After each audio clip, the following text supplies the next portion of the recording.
Jerusalema, ikhaya lami, ilondoloze, uhambe nami, zungangishilana. Jerusalema, ikhaya lami, ilondoloze, uhambe nami, zungangishilana.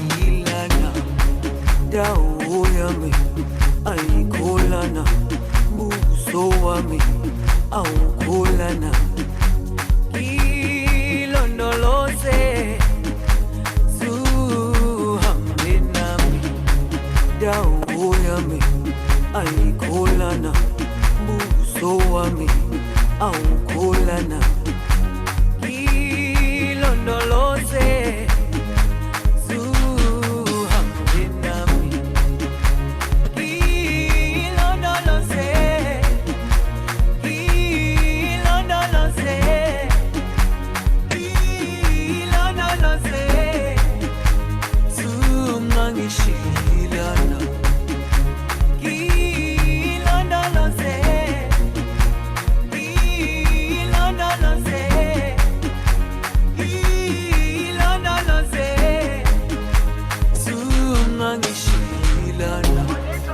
dawo yami ayikholana, buso wami awukholana.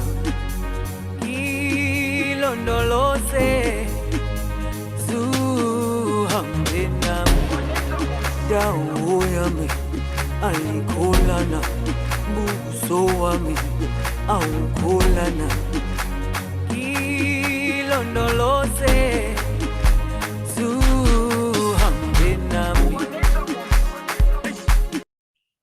and a very good evening to you. My name is Kino Cummings, and just first of all, welcome to the family. Why are we all here? Well, you know why we're all here. We're trying to find out more about what UCT Online High School has to offer. We're going to have these information sessions every second week. We've had over 1,000 people registering, so we won't be able to do any Q&As tonight. But before I tell you more about what we're going to be talking about, I'm going to introduce you to Tiffany Sherwood, who's the Learning Design Portfolio Manager at UCT Online High School. Find out more about the person behind some of what we're going to be talking about this evening. But you'll see a Q&A tab, by the way. Please post your questions in the Q&A tab. We probably won't get to it tonight, but our admissions counselors and our student success team will certainly get hold of you. And we pride ourselves in getting back to everybody. So if there's a recording that you need of me having said that, I'll send it to you, but we will get back to you. As I said, every second week, we're going to be having these information sessions. We'll be finishing up in around 30 minutes. I know what it's like. 5:30, you're either sitting at the office, just wanting to check this out before you shoot off home, or you just got home and you need to get dinner ready. So we'll certainly respect your time. And I just once again would like to officially welcome you to UCT Online High School. And I'm rude, I didn't really introduce yourself. Myself, at least. My name is Kino Cummings. I am a recovering talk show host, and I will be facilitating a lot of interesting discussions, especially when your child is a learner at the school. We've got information sessions, we've got fireside chats, but we'll dive into that. Now, I'm going to introduce Tiffany, but I think it's important for us to look at the 6 pillars of UCT Online High School, the learning model. And it's this learning model that allows the school to fully replace, and I'm saying it, fully replace a bricks and mortar school in South Africa. The first one is personalized pacing. This does not happen in traditional schools. Because we're data-driven, because we gain enough insights into your child at the beginning, we're able to pace your child's learning, looking at the strengths, looking at the weaknesses, and making sure that your child progresses effectively, right? Then there's mastery-based education. Like in most things in life, if you haven't mastered certain core principles, when you move on, you're going to have a deficit. And that, unfortunately, is something that a lot of young people at school struggles with. And that is something that Tiffany will be talking about tonight. Caring teachers and support coaches. We are talking about one-on-one support, not just from a curricular perspective, but the support coaches are there to help you deal with some of the other nuances that you might be struggling with as a learner. So, for example, if you need to take an extra week holiday, it's perfectly fine. Right? You can do that, but support coaches help you structure what you need to do in order to make that happen. And there's supported self-discipline, very important, especially if your child's going to go to university. It's important to instill discipline. That is what supported self-discipline does. We've got the science of online learning. Of course, everything is built from the ground up. This is not Zoom and traditional teaching put online. This is purpose-built to not only logically engage your child, but also limbically. I think that's important. And I'd mentioned this earlier. Being driven by data is essential. Now, I did tell you that I'm going to introduce you to our guest this evening, Tiffany Sherwood, the Learning Design Manager. Great to have you on, Tiffany. Hi, Kino. Thank you so much. Really excited to be here. Thank you. Awesome. I do waffle, hey, sometimes, so you're going to have to forgive me. But Tiffany, before we talk about, and we're going to be talking about, the mastery side of things, mastery-based education. But I think it's important to humanize a lot of the work that's being done behind the scenes. You're not some algorithm that we've programmed. You're a human being with lots of experience. So tell us a little bit about Tiffany Sherwood. Awesome, Kino. Thank you. Happy to. So I started my career off in the classroom as a teacher. I was lucky enough to work for a school where there was a massive focus on the use of technology within the classroom.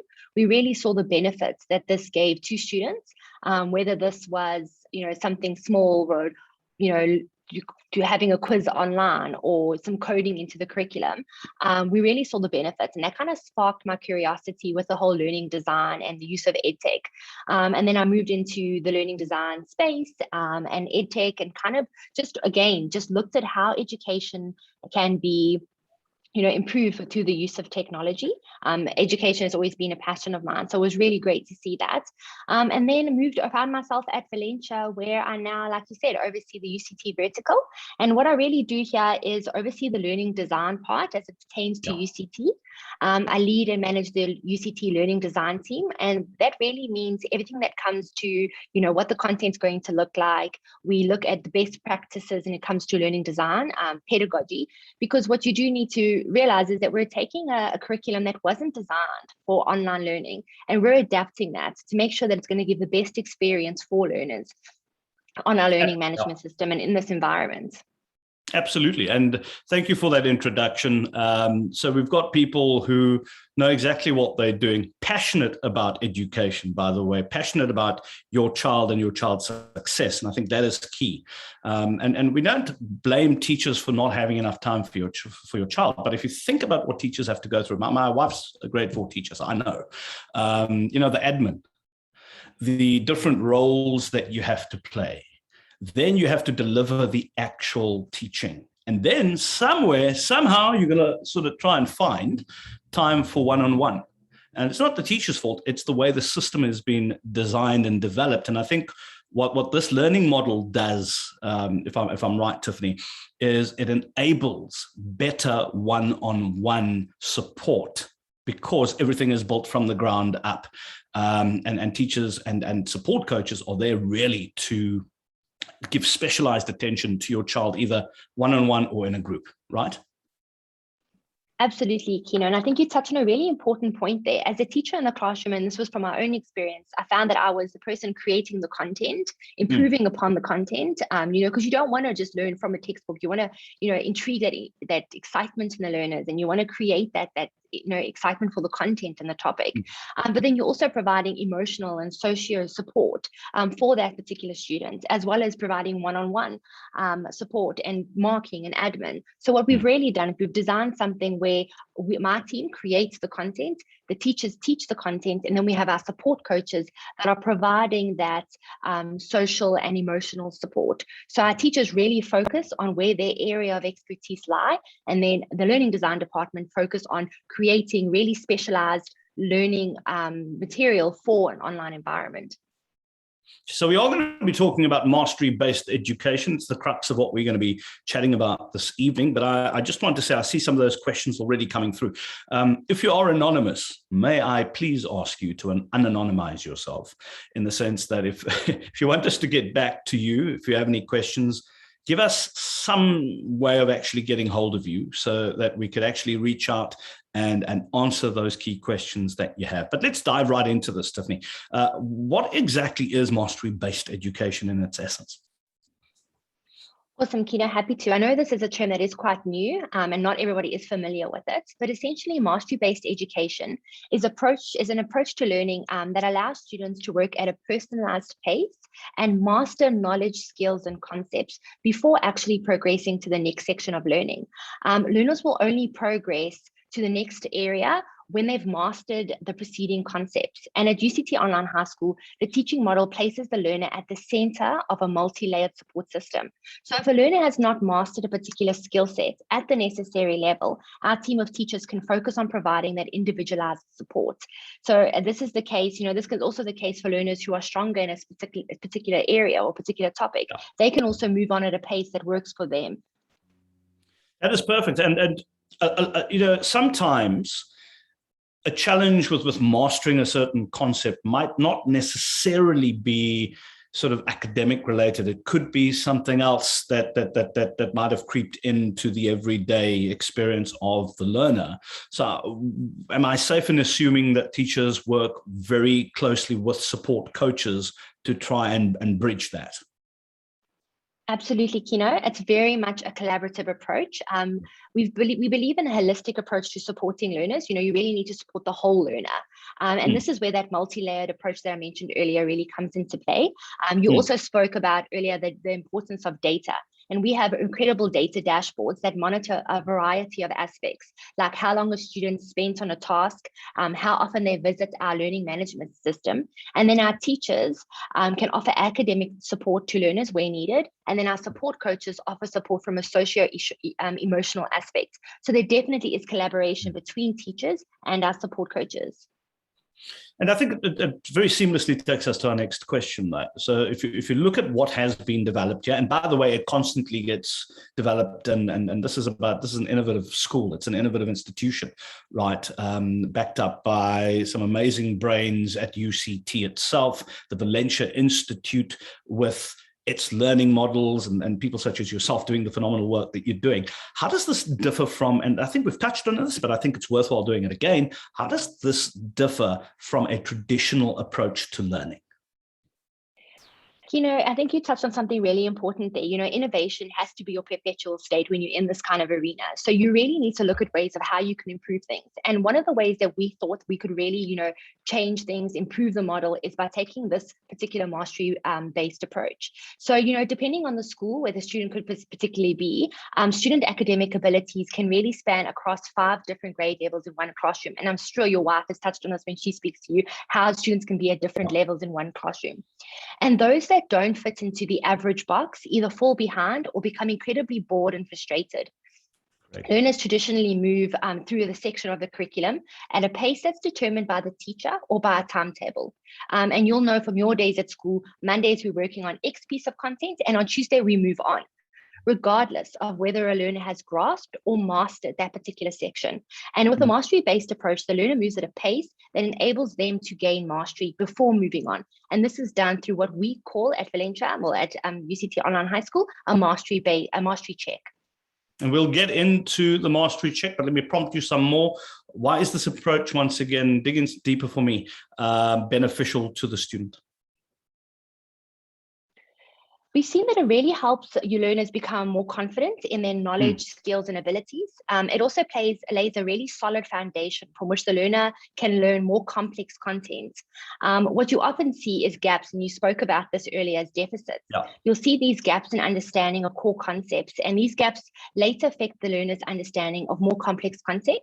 If I take Afrikaans, for example, if learners don't grasp your basic sentence construction in earlier grades, they struggle to write essays when they progress to higher grades. And the same can be seen in mathematics. If that initial understanding of trigonometry is not grasped in grade 10, you'll see difficulties and gaps in understanding when the learner gets to grade 11. And that's what we're trying to spot and close. So that's what we can do through these mastery checks. Yeah, you can ask me about that. I can tell you that much. I was at school half the time in a daze going, what did they teach me again? And eventually I made it through and I'm here today. So I wasn't totally bad, but I just wish that when I was at school, we had this type of support. I think I would have done a heck of a lot better at school in my matric here. Now, earlier you spoke about mastery checks. What does this refer to actually? I mean, what is a mastery check? So give us some examples.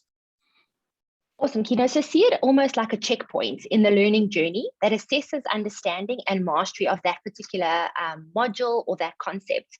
They can be either quiz-based or teacher-graded, and the questions are spread across different cognitive levels to gauge mastery, and that's really, really important. A mastery check can be anything from, let's say, English, an essay topic, and then in maths, it can be quadratic equations in a quiz form. They're usually formative in nature, meaning that they measure learning progress, while our summative mastery checks will measure learning achievement. So just see them as checkpoints to assess learners' understanding and mastery. And then do these take place randomly? I mean, when do these checks actually take place? No, they're definitely not random because of the nature of the curriculum and the need to often sense check understanding. It is important that these mastery checks take place quite often. In our learning path, we thought that the best way, the best place to position them would be in every single module, and they're normally towards the end of the module.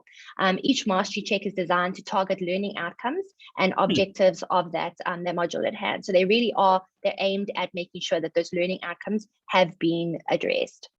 Okay, now, when we talk to people about innovation and computers and all the rest of it, they think there are all these computers behind the scenes doing everything. Now, data-driven, information is absolutely essential for human beings to react to it and to address issues. So when we talk about these mastery checks, right, who does the actual checking? Is it an algorithm? Do human beings get involved? Explain that to us. Okay, sure. So not everything can be automated. There are definitely things that it's important to have a teacher's eyes on it and a teacher providing the feedback. Right. So depending on what needs to be mastered by the students, mastery checks can either be quiz-based, meaning that they're automatically marked. And then, so here you can imagine a multiple choice short answer quiz question that pops up and the students select the answer. They then provided automatic feedback. Then your longer, more nuanced questions are marked by a teacher. And a good example here would be like your history essay on World War II, for example. That has to be marked by a teacher so they can provide adequate feedback to a student so they know how to learn when it comes to the next essay. And then how many attempts does a learner get to complete the mastery check? Because at some stage, there needs to be intervention, right? So let's talk about the process. So this really depends on the type of mastery check, but typically students will have 2 attempts to complete it. Okay, and then after the second attempt, I mean, if the learner fails the mastery check after that second attempt, they obviously don't get left to their own devices. I am assuming this is when the teachers actually get together, help groups or individuals one-on-one. 100%, Kino. So this kind of flags to us that the student hasn't mastered what they needed to master at the right level. They are then flagged with support coaches and teachers. And then our trained faculty members will meet with that student virtually in a one-on-one or individualized session or a group session, and then they'll provide individualized support. That being said, we don't only rely on mastery checks to give us a sense of how learners are progressing. Our team of teachers and support coaches are enabled by, and this is where the data comes in, real-time data to extend their line of sight so that they can see a more comprehensive picture of every learner's progress and support requirements. The team uses these data dashboards to assess which learners are falling behind, and then they use this data to keep the learners on track and provide, like I said, that individualized support. So this again speaks to that multi-layered support approach. And where do, just to sidetrack, where do the parents fit into all of this? When my child is struggling with something, where do I fit in as a parent, by the way? So parents or guardians have a complete view of the learner's dashboard. So they'll be able to see how their student, their child Yeah. is tracking through the various subjects. So I think that's really helpful. Sometimes I found as a teacher that the parents were almost didn't see how the students were doing in every single task. So our dashboards and our data is available to the students as well as to the guardian. So they could see that dashboard, they could see how the learner's progressing. You could see, okay, they didn't do too well here, they did, they really excelled there. And when a student is, flagged to maybe look, have a one-on-one session, then the parents are also notified. So they are aware of it as well. So the other thing I love about this is the sort of personalized schedule. But how is a learner's personalized schedule actually created? So this is where our team of support coaches come in. They work with learners and guardians to create the personalized schedules. A learner's initial schedule is usually determined by their academic goals that are really discussed in detail, their benchmark test results and fixed exams, which are at the end of grade 9 and grade 12, as well as holidays. However, through monitoring the learner's progress, these initial schedules may be adjusted to accommodate learning. Okay, we'll talk about, what happens if a learner's personalized schedule, for example, needs adjustment. But I mentioned this up front and I wasn't making a joke. If we need to spend a week extra in a certain place and maybe extend the holiday by 1 week for whatever reason, I mean, you're able to do that sort of thing, right? Within reason. Absolutely. Yeah, within reason. When a personalized pace or a schedule is adjusted, it then does, you need to look at when holidays are going to take place, that sort of thing. But it's perfectly okay for these, the pace or the schedules to be adjusted. And like you said, if a learner's pace needs to be slowed down because they need to spend more time on a particular topic, they're able to do that. And then once they've mastered it, they can then move on. Now, what happens if a learner's personalized schedule needs to be adjusted? A little bit more detail about that. Yeah, that's perfectly fine. And that can happen for a number of things. For example, a learner's pace needs to slow down to focus on certain concepts, or perhaps they work a little faster than initially thought. Then they will move at a different pace. And this is something that's constantly sense checked by our support coaches. And this is a constant conversation between learners, support coaches, and guardians. And then this obviously will impact when they write tests and exams because their schedule is moving slightly, but it is definitely a possibility to adjust it. And that's the essence of a personalized approach and a pace setting. Tiffany, let's move on to examinations and assessments. And this is also a key thing that parents are trying to wrap their heads around, right? What type of assessments do learners at UCT Online High School actually write? So we follow the CAPS curriculum. So we align our assessments to that is laid out in the CAPS documents. These range from tasks to essays to investigations, cycle tests, and examinations. We also don't believe in over-assessing our students. And by following CAPS, we have formal and informal assessments. These are then further divided into school-based assessments and end-of-year examinations. Now, I'm one of those parents. When I used to be, I've got a 4-year-old who's going to get there, but I can tell you now he's going to be going to UCT Online High School eventually. But a lot of parents complain all the time, and I'm sure you've heard this and you continue hearing it, right, about the number of tests, projects, exams that learners have to write while at school. So let's talk about UCT Online High School's approach to that. How many tests do they write? I mean, what is the and what example is a cycle test? Perfect. So like I said, we do align to the CAPS curriculum. So we do follow the formal assessments and informal assessments that CAPS suggests. A cycle test essentially is a class test. It's a summative assessment and it assesses learning achievement or assessment of learning. It usually assesses a few concepts over a longer period of time. But with regards to how many assessments, this really depends on the subject. Subjects like mathematics will have a few more assessments and tests than a subject like life orientation. So it definitely does differ. But like I said previously, our aim is never to over-assess a student and create like question fatigue, for example. Yeah, because you want balance at the end of the day, right? If you pouring a learner full of just about everything and they can't even breathe and say, "Hey, mom, hey, dad, how was your day?" then it's actually counterintuitive. So it's good to see that there is a balance. But as a parent, do I need to proctor or oversee my child when they write tests or exams? I know this is something that some parents sometimes are concerned about in an online environment, but our tests and examinations are conducted in a proctored and recorded environment. The difference of the one thing I must point out though is for grade 12 examinations, this will obviously work differently for those final exams because those have to obviously be in a invigilated exam environment, like exam venue. So it is that different, but the other ones will generally be written at home. Okay, and if my child misses a cycle test or exam, what happens? Just like in a brick and mortar school, this is something that can definitely happen if a learner becomes ill or they're not ready to write the test. And that is something that does work in our environment. If they're not ready, they simply wait for the next test cycle. Doesn't delay their learning. They just write at a test when they are ready or when they have gone through all the content, but it won't delay their learning at all. And some more questions around, because people, it's very difficult to get your head around this. And once you understand it, all makes a lot of sense. So if kids are going at their own pace and thus writing, these at separate times, how do we then limit the possibility of them sharing tests with fellow learners? Because we know, come on, we're not foolhardy. We know that kids will be kids. This is a very good question, Kino. So the integrity of our tests is very important to us. The integrity of tests and examinations. We have to make sure we're maintaining that.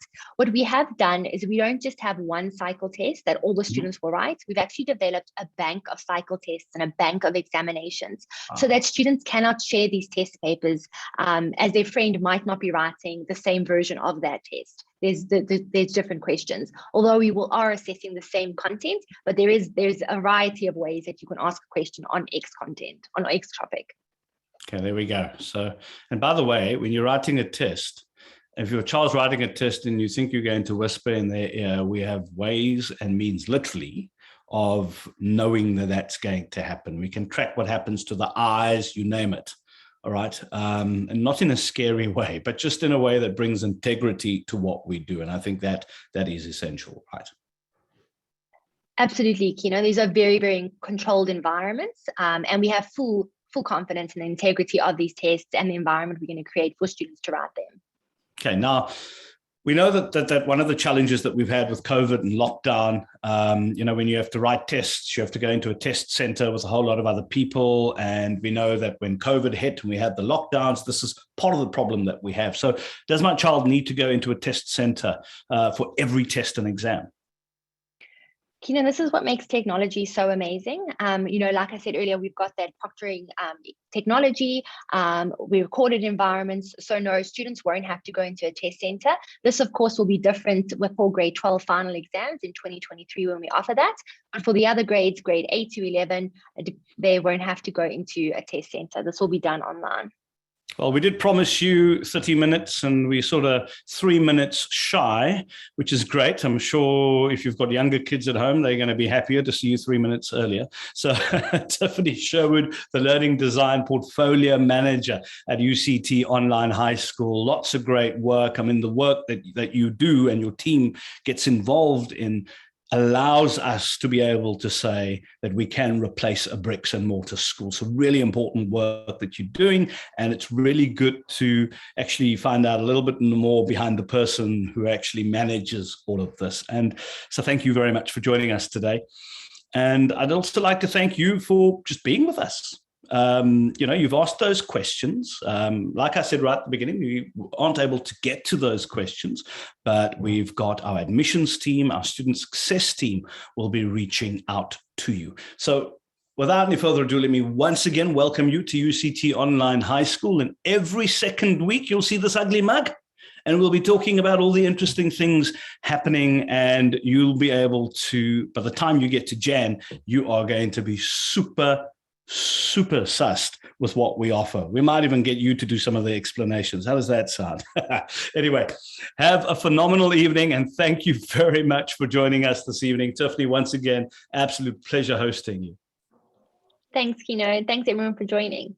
Have a good evening. Cheers.